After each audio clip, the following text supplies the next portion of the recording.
All right, guys, welcome to my class. Today we're going to be talking about the mothers of power, the goddesses of the Orisha tradition. I'm very excited about this. I think this has been a long time coming. Um, First, I want to go over a little history lesson before we get into who they are. Orishas, what is that term? Where does that stem from? It comes from a modern day Nigeria, from the Yoruba people, and they practice a religion called Ifa, and they called their gods and goddesses Orishas. It's similar to like Catholics, they call their saints, okay? Through the worship of the Orishas and the transatlantic slave trade, the integration of the Orishas changed when they went over to the quote unquote the New World. So you have different religions from that, like Voodoo, Santería, Candomblé, and they're often synchronized with the Catholic saints. This is because the enslaved Africans were literally stolen from various different colonizers. Okay, you have France, Portugal, Spain, the Dutch, and and everything was taken away from them as an identity, their language, their culture, their jobs, who they were. Um, but the one thing that did survive was their faith and their spirituality. So, which is kind of a crazy thing to think about. Like, they're all different tribes. Some of them didn't speak the same language, but they all were able to synchronize these gods from the Ifa tradition over to the New World and still celebrate them and honor them. Uh, some of the first out like new religions from this transatlantic slave trade was started in Brazil because the Portuguese were the first to colonize Africa.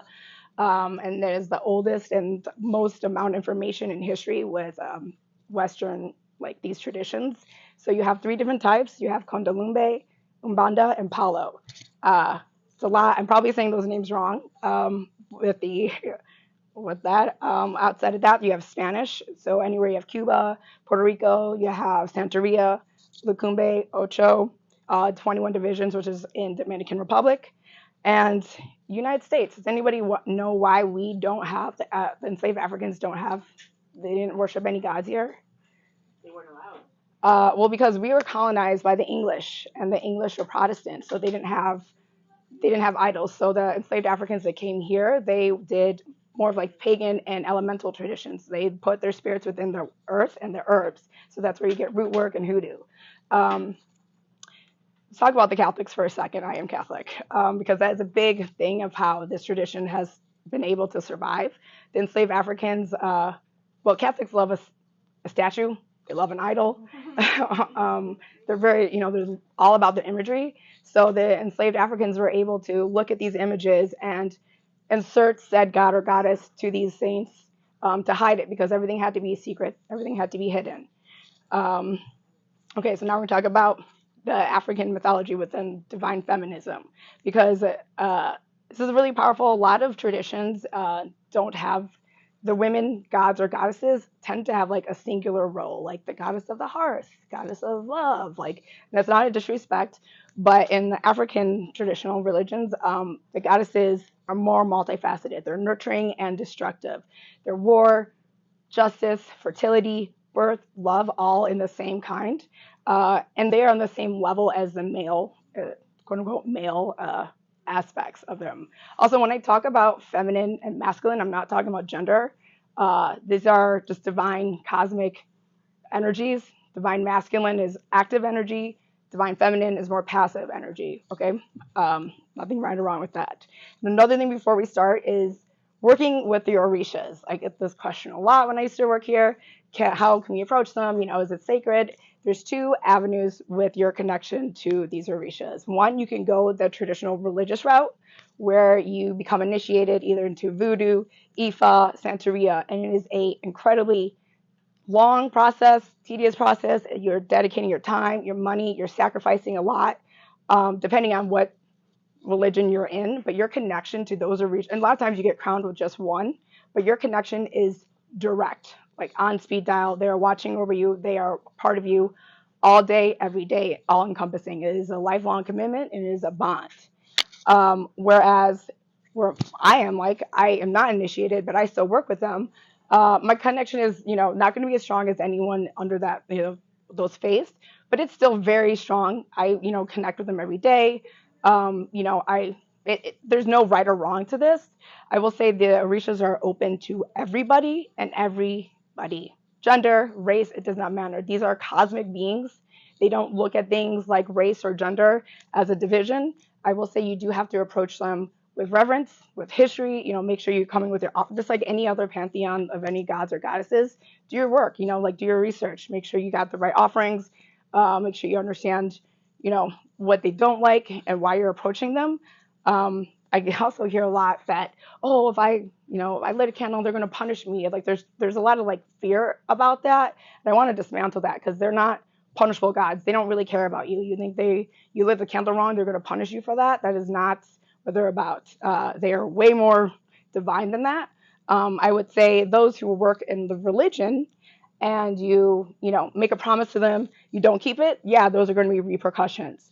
If those who aren't working the religion and you want things from them or you promise them, they just won't show up. They're just not going to answer your call. They're just not going to, they don't have time to waste to punish, they're not that like narrow-minded. I want to say that. Does anyone have any questions about that? Because I do feel like, I wanted to make sure this is open to everybody and I want everyone to understand there's access to these gods and goddesses and it shouldn't be so secluded or like unfamiliar or fear-based. Is that cool?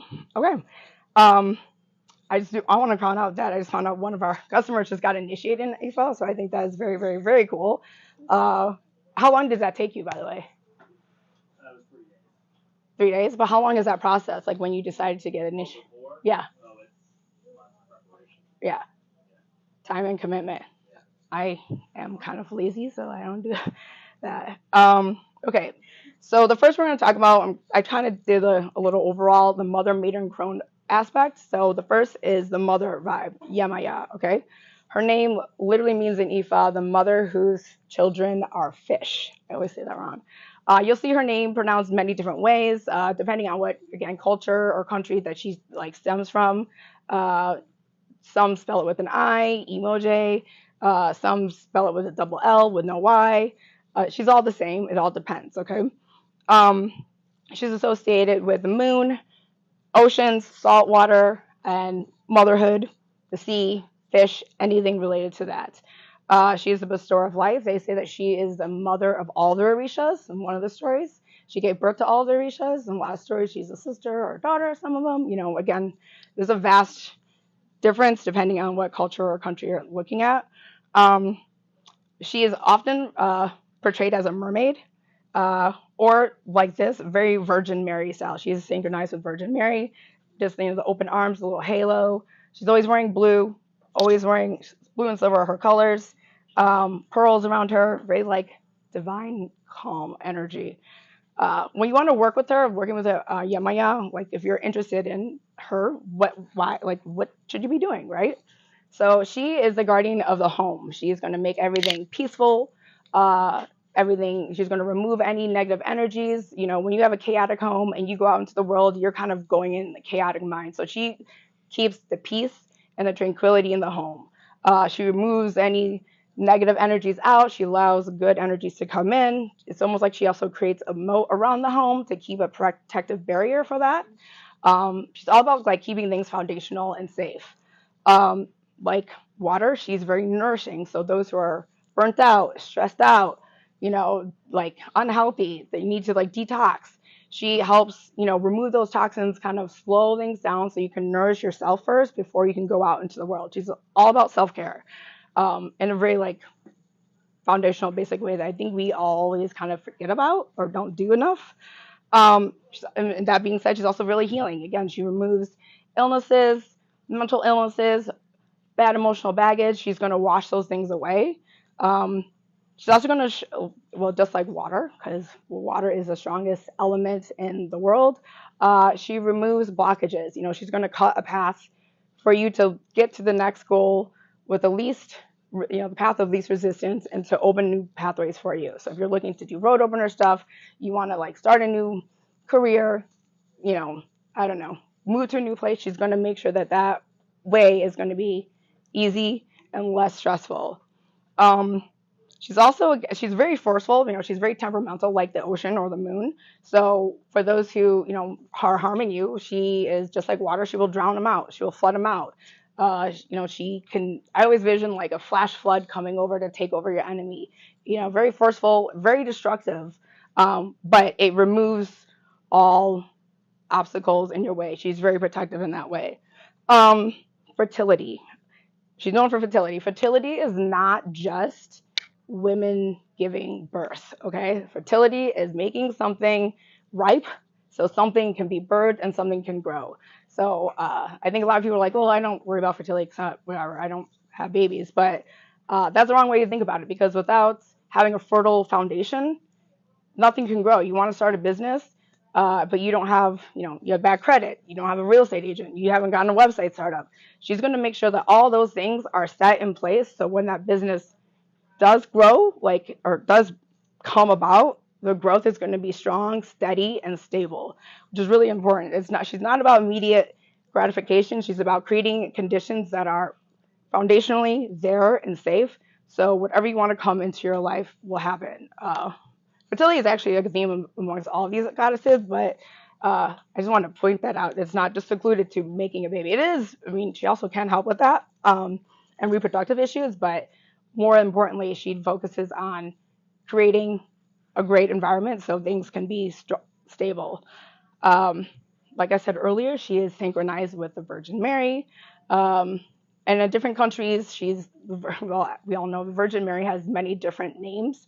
But that is her saint, quote unquote.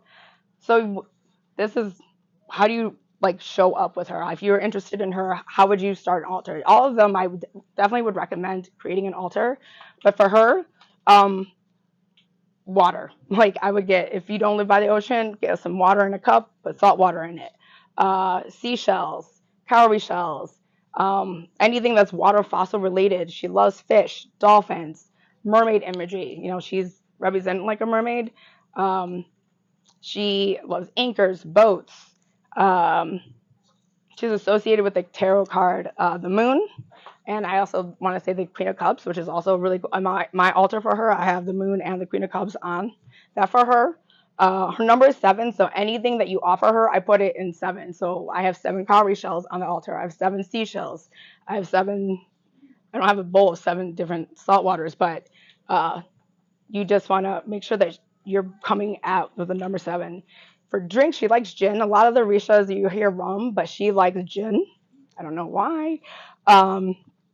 And how she shows up a lot, she's very subtle. So you want to work with her, you put out your altar. How do you know that she answered your call? A lot of times she's very much in your dreams, because she's also helps with your psychic ability. She'll show up as a mermaid.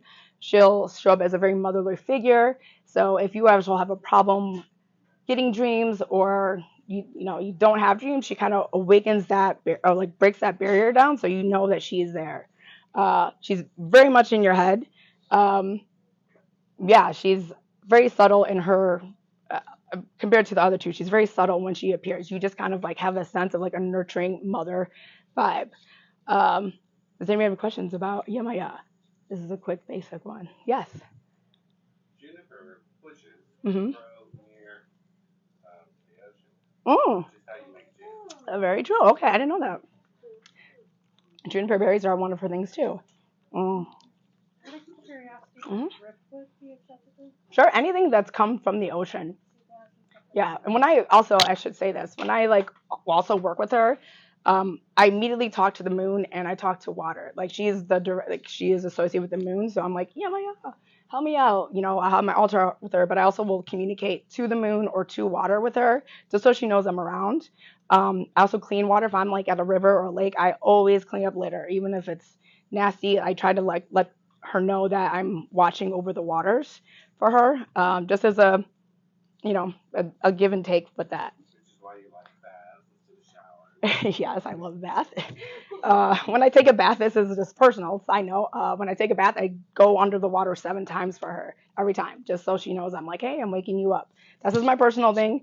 But if you are taking a bath for her, talk to that water. This is dedicated to you, Yamaya. All right, so the next one is Ushon, who is, I feel like I have to stand up straight because she is probably the most cherished, the most lovable, the most recognizable of the Orishas. I want to say her tagline is awaken your inner goddess. She is known as the goddess of love, sensuality, beauty, emotion, abundance, prosperity, gold. She is the shining one. Um, she's probably also the easiest to kind of start working with, I will say. Um, Working with her, a lot of, if you want to start that journey, is if you're someone that is looking to gain self-esteem, self-confidence, self-love, and knowing your worth. I will say this over and over again. Ushon does not chase. Okay, you come to her with reverence. You come to her with gifts. She does not chase men. She doesn't chase a job. Things come to her, and that's a really powerful thing because a lot of times people are like, oh, I want this guy to like me. I need this. No, she lets you know your worth. Um, she also helps you work with their inner beauty. So if anyone struggles with not liking themselves, she helps you let you see yourself for who you are, so it shines out. Because she loves to show off in that sense. She's also shows, and her strength is like she's not. You don't have to be strong, muscle wise, to be powerful. She represents intelligence, wit, charisma, influence. She's great to work with if you're a social media influencer or someone that needs to garner a lot of attention.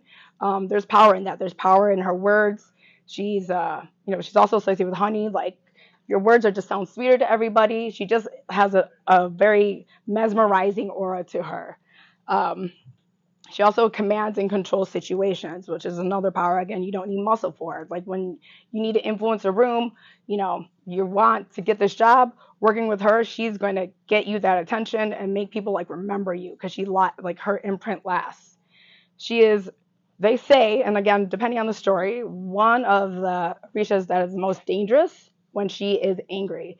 She's very, very slow to anger. She's very patient, but when you do hit that button with her, the consequences are catastrophic. Usually it's when, you work like someone is messing with someone that's working with her. So like an enemy or someone that you want to get rid of. Like the consequences of you harming someone that works with Ushon, you're gonna lose your job. They're gonna, get an STD. They're gonna, I don't, they're catastrophic and they're the strongest because she doesn't get angry quickly. And I always think of it as like a volcano. Like when that thing erupts, it is like doomsday. Um, she also helps with love life. She brings love into your life, but not in the way of like pointing at a man. Again, she's going to make you love yourself. So the right person is coming into your life. Again, she does not chase. She does not chase. She does not chase. Um, on a note, also talk about sexual desire and your sacred, man or woman parts. She teaches you to, like, this is a sacred area. So whoever's coming in there has got to be worth putting, whoever's coming in or you're putting it out is worthy of that. She's very protective over that area. So if someone she doesn't believe is on your level, she's going to push them away, let you know that this person is not worthy of your sacred area. Which is, I think, sometimes a lot of people, you're dating, you kind of just like figuring it out. She's very protective over that, and she makes you like understand the worth of that and honor your sexual area. Uh, in her child work, she also focuses on. She is very imaginative, playful. So if anybody has childhood trauma, abuse, things like that, she kind of goes back into that time period to make you bring out that imaginative, like that imagination, that creative side, that fun side, the play side. That maybe if you become too rigid, someone's too like, oh, I don't want to do anything. I don't want to go out. I don't want to play. Like she kind of like breaks those things down. And mirror magic, I think, is also very powerful with her. She's always associated with the mirror. She loves looking at herself. A lot of times, again, if you're not liking yourself, doing mirror magic with her by your side is very gentle, very loving, very reflective because it is shadow work and that can get pretty, deep, bringing up emotions that you're like, oh, I don't want to deal with. But she will help you kind of go through those emotions with, grace and embrace the mirror. I have her actually on my vanity in my mirror, her holding a mirror on a mirror box, just so I'm always like, okay, love yourself, love yourself. Uh, a lot of times you need that as a daily reminder. Her offerings. So if you're interested in working with her, yellow, gold, yellow, gold. The gold is her thing. I should say she's also really good with abundance and prosperity and money. Her on the altar, you should definitely have yellow or gold candle, even orange, mirrors, makeup, perfume, peacock feathers. She likes to peacock. Pumpkins, she's really associated with. She has that here. I'm trying to see. squash, yams. I don't know if you have yams up here. Butterflies, bees are huge. Bees also will help if you work with her. Especially if you're business or you want to get your word out. Bees are pollinators, so they're gonna spread this word of your Instagram or your business, or that you're interested in somebody, or they're gonna make sure that people know that you want this job. Very much associated with bees. So imagery of that. She likes milk, sweet drinks. Um, Also colognes, not just perfumes. Uh, yeah, mirrors for. I'm trying to think what else. That's it. Oranges too. She's associated with the tarot, the Sun card, also having that card on there, or the Star card. Um, to me, she's like the ultimate Leo astrologically. Just super extra, super showy. We all need that like vibrant Leo energy in our lives. I don't think we get enough of. Uh, but yeah, she's also, I would say, the most approachable. If anyone's ever interested in her, man or woman, she's definitely the gentlest to kind of like get to know. You'll know immediately if she's around. If you see bees, if you see honey, if you see pumpkins, like she's pretty like I don't want to say like annoying, but she's pretty like upfront about how she shows up, uh, or anything with yellow or gold. I would also, if you like wear those colors while you're working with her, that definitely brings more attention to her and helps her know that you really want, you're like working in with her energies to get what you need. On her day is Friday, I should say that. So if I would do an altar, I would definitely start it on a Friday. Her number is 5. So again, just like with Yamaya was 7, I always do things in 5 with her. 5 little pumpkins, 5 little mirrors, 5 different types of makeup, just so she can kind of hear your message. And I definitely keep her. A lot of times people keep her in the bedroom. I do think that's a good spot if you're uncomfortable with that, closer to the bedroom. Or if you have a view of water or rivers, because she's also the goddess of rivers and fresh water.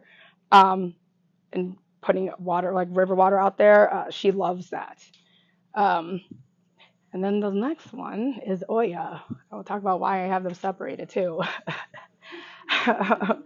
Oya, she is the crone version of the mother maiden crone, okay? As I was doing my research for this, I did not know this. A lot of associations people compared her to is Kali Ma. And does everybody know who Kali Ma is? Yeah. Goddess of transformation, death. She's just a powerful Hindu deity, and she's also a very ancient Hindu deity. So I think it's very cool that these two are like the associations are really prevalent. She is associated with wind, water, elemental like weather, the cemetery, the marketplace, money, ancestors, and death. She is all about profound change. So why would you want to work with her if you're interested in working with her? If you're someone that is lacking empowerment, someone that needs to start believing in yourself, someone that needs to speak their truth, like you're like, I'm so shy, I don't want anyone to like hear me, whatever. She puts your voice out there, like booms it out. If you're feeling stuck or trapped, and that's a situation that happens a lot more than people think in a relationship, in a job, you want to get out, you want to move, you don't know what to do. She facilitates those changes in a really profound way. She's all about change, all about transformation, and transformations can be very scary. And working with her, she's going to guide you through that in the most gentle way. Like, obviously, there's going to be ups and downs, but having her with you is going to make things easier and make sure that during that transformation process, you are going to your greatest alignment. She's also really good with that, with clearing out the old, bringing things that need to die in a peaceful way, so something new can come in. She's all about like changing it up. If you have old clothes, someone old boyfriend stuff, like she's gonna help you like get rid of that stuff so something new can come in your way. Also, huge person on justice and the courts. Something if you are political and you want to work with her for today's climate, she would be the person I would probably go to help kind of get that change, that justice, the victory over those who are trying to oppress people, put down people. She's all about making those who are oppressed get their voices back. Very Capricorn energy too, because I will say she is a very shrewd businesswoman, and she's not the like, oh, I'm going to bring money into your account. She's looking at your investments, properties, 401ks. If you want to grow your wealth, she is looking out for that. And she's also really good at protecting you from those who are trying to steal your money, who are trying to trick you, those who, maybe family members, I don't know, people who are a little shady. She removes them from your life so your wealth grows and is protected. If you're interested, even like, oh, I think I might want a 401k, she would be the one to like, let's do this. Like, I will make sure that you're going to get the most out of that. Very shrewd businesswoman. But on a higher level than just like, I'm going to bring money into the house. She's like, let's grow this. I think it's just Wall Street and her. She definitely is also the keeper, like I said earlier, of ancestral spirits and gatekeeper of the cemetery. She helps those who have passed cross over. She also helps those connect. If you want to connect with your ancestors or connect with the dead, she'd be the one to do that in a way that is not, raising the dead or bringing negative spirits in. She knows who's worthy of coming into your life. If you want to talk to them, she knows what ancestors are appropriate for this time. She's kind of like the bouncer, I will say, in a way. But side note also, does anybody know X-Men? She's X-Men, the character Storm is based off of her. So yeah, because outside of all that, she controls the elements. She's one of the Orishas that controls water, wind, air. So when she comes in, her destruction can be huge. She comes in like a hurricane, just devastate everything. If you are messing with her or an enemy is coming at your way, she will tear them down and destroy, just kind of like Ushon, but just in a more like forceful, aggressive way, just to protect you, which is very cool. Her offerings are, if you want to interested in working with her, if anyone is like, oh, this person, I like that, graveyard dirt, coffin nails. She loves knives, axes, anything with like a sharp blade. She's always holding, a machete, actually, if you have one of those. A whip, a small one. Lightning bolts, anything that represents like the weather. Working with her, I would do it like connecting with her under a storm is really powerful. If you have an altar, you want to work with her, like it's going to storm out later on. Light that candle. Gather that rainwater, especially if it's a lightning thunder kind of storm. Get that water, put that on her altar, but she will definitely hear you during the storm water or the storm that's coming. She's also like cinnamon. Sorry, I went off the tangent. Cinnamon, rainwater. Her cards for the tarot card, which a lot of people are like, oh, it's so scary, but tarot card is a very like important card that we all need in our life. It destroys things that we no longer need in our life, whether we like it or not. And if you're in a situation where everything's kind of crumbling, you have you feel like you have no control, like all these bad things are happening, she kind of comes in and guides you through that. She's like the light in the darkness for you. And the Chariot card, because she's all active. She's very let's get this done. Let's hustle. Like I said, Capricorn energy. Her number is 9. So if you leave things, it said that she has 9 children. Her color, she's wearing 9 different colors on her rainbow. She likes rainbows or anything that you see with a rainbow, I would put on. She's also an ally of the LGBTQ community. Her day is Thursday, which is similar to like Thor's day, like Thor. I kind of don't want to compare them, but just another fighter. And her saint she's got 2 that are associated, Saint Teresa and Saint Barbara. Very different. There's things to note about these 3 goddesses before we go on. 1, Yamaya, like the stories of her, like she's a mother, like I said earlier, but she's also a lot of stories. She's the daughter. These are sisters. She's married to some of these, their partners. Ushon and Yamaya go great together. You can work with them if you need to like nourish yourself and you want to love yourself. You can have an altar with them on there together. They're totally cool. Yamaya and Oya also go well together. Very nurturing energy. As you're going through your transformation, you just need to make sure you're like nourishing yourself while she's like helping you transform. Oya and Ushon, never. That's why I have them in a separate container, because they do not like to be together. They will, sometimes, like they say, like don't even put them in the same house. I think if you are interested in working with both, you got to kind of pick one, because it's they're sworn enemies. a lot of the stories say that Oshun stole her husband from her, or like, there's a lot of no cheating. I don't know. The stories get a little petty, but like, her husband is Shango, her man is Shango. They don't like that they share the same person at all. Okay, uh, in some versions. So working with them, you definitely have to pick and choose your goddess. Before we go on, does anyone have any questions about any of these three, or like who's yes? I'm just curious because it has become more popular to work with the Orisha. How do they feel if you are misrepresenting them or falsely representing them? In what way? Like sometimes people get Jemaya and Oshun confused, or they say they're represented by some other spirit that they don't work with. Well, it depends because what I'm giving you is a very like 0.01% of the stories and what they do represent. It is a very general topic. A lot of times, yeah, she is associated with Yamaya. She's like a lot of times you hear she's a mermaid. Like there is a lot of different versions, and their stories are immense. So I would try to fact check or look it up, like where did they get this information? What country did they get this from? Because Santería is going to have something different than Ifa, then Voodoo is going to have something vastly different. She is actually, side note, she is one of the only ones that is in a Voodoo Loa, if you understand what that is. But yeah, it all depends. I don't like misrepresenting. I do kind of understand that because it gets very cloudy when you want to know like who they are.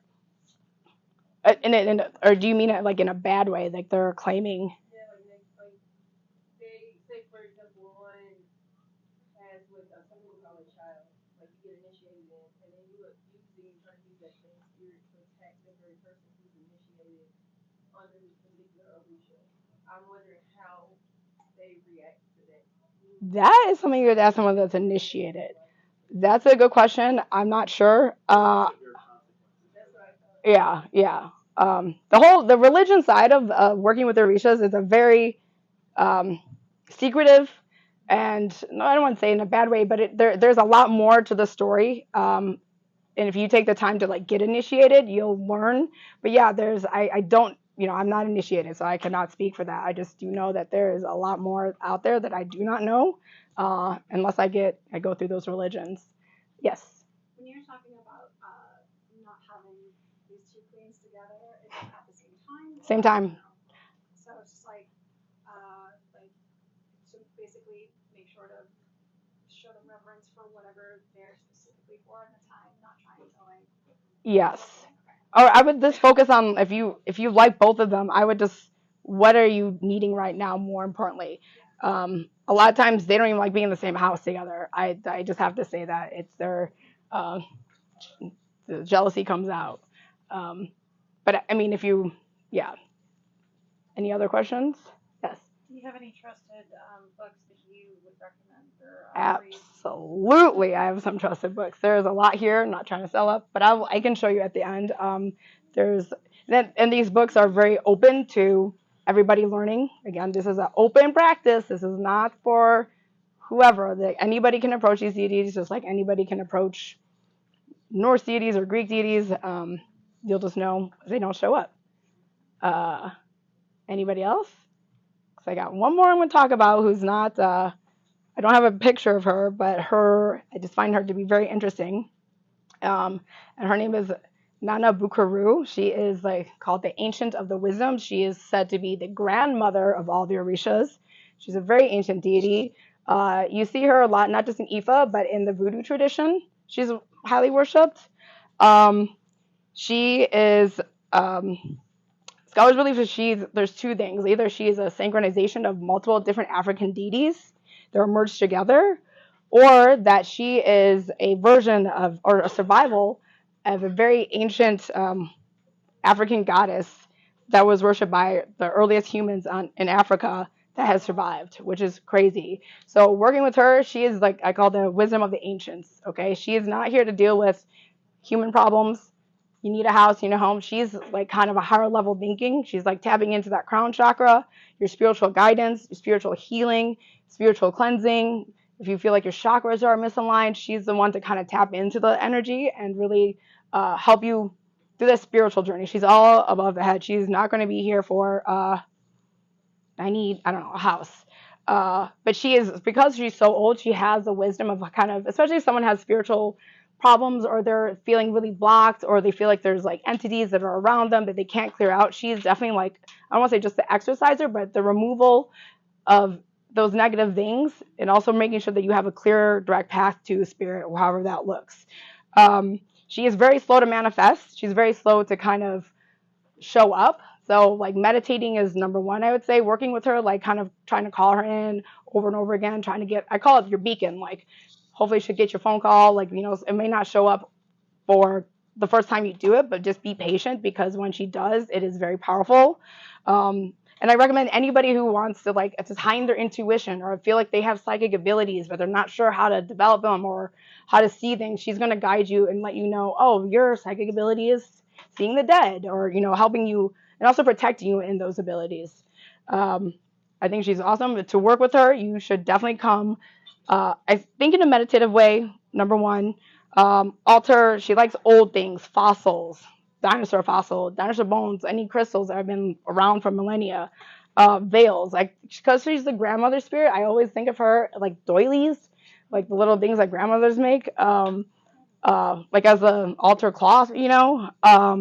Moon images, she's also associated with the moon, but she's a very one that doesn't get talked about because you know, she doesn't have a lot of images, but she's the one that I think we all need spiritual guidance, not just everyday normal human problems, but like when we want to develop our spiritual side, she's a good one to call upon. Yeah, I think that is. Does anybody have any other questions? There's a whole nother list I was going to do, but I didn't have enough time. I would love to talk to more people about it because there's a whole list of voodoo spirits I think are very interesting. But I just focus on the big three, I guess you could say. And again, this information I'm giving you is very general. Not all, you know, like please do your research. This subject is very vast and immense. Is that because of the multitude of cultures? Mm-hmm. Yes. Well, let me know when, and we'll meet on StreamYard. You can give the rest of the presentation, and we'll put it on YouTube. Okay. Yes, exactly that. Which is very cool. Any other questions? Cool. Well, thank you for my class. I hope people approach them, please. They're not scary. They're not going to punish you. You're welcome.